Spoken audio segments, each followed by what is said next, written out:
Siya si Ken Conchoso, ang aming bagong kamag-aral.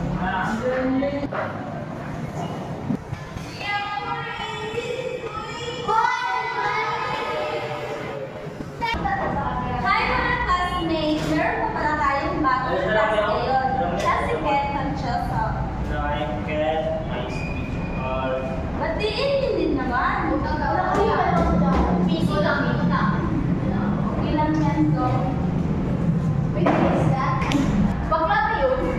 Ano napapatungkubak na talaga siya? Iba kasi ang kanyang mga galaw.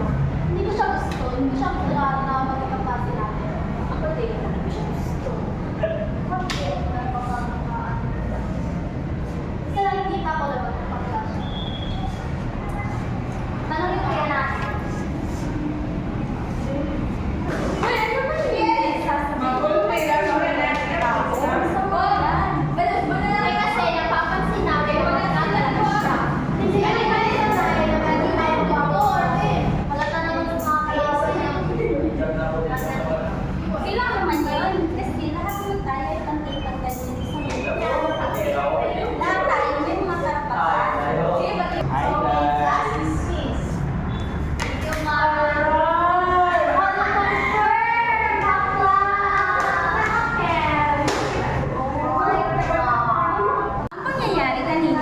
Ay nagpapakita ng isang masamang gawain ng tatlong pag-aaral at nakikita naman natin na hindi iyon nauugnay sa isang moralidad. Ito matutunan at masosolusyonan sa tungo sa magandang paraan upang maging matiwasay at walang kaguluhan na mangyayari at maging mapatupad natin talaga ang pagiging isang moralidad sa ating sarili.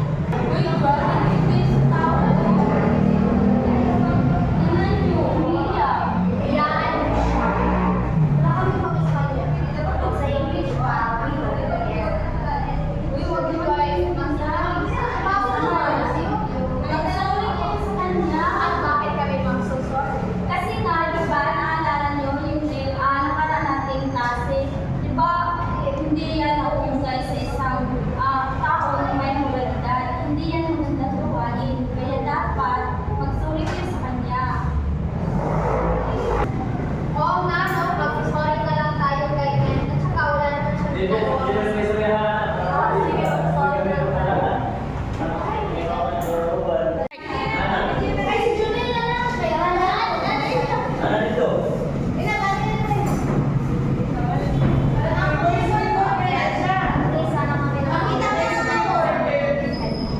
Sana mapatawad mo kami Ken sa aming nagawa sa iyo. Hindi na kawaii na. Kawaii na. Bakit tayo? Ang lahat ng mga pangyayari ay maaari nating maidaan sa mabuting pagpapasya. Lalo na lagi nating iisipin ang pagiging may moralidad sa ating mga sarili. Sapagkat ang moralidad ay tinutulungan tayo nito tungo sa mabuting pagpapasya at ginagabayan tayo nito upang malaman natin kung ano ang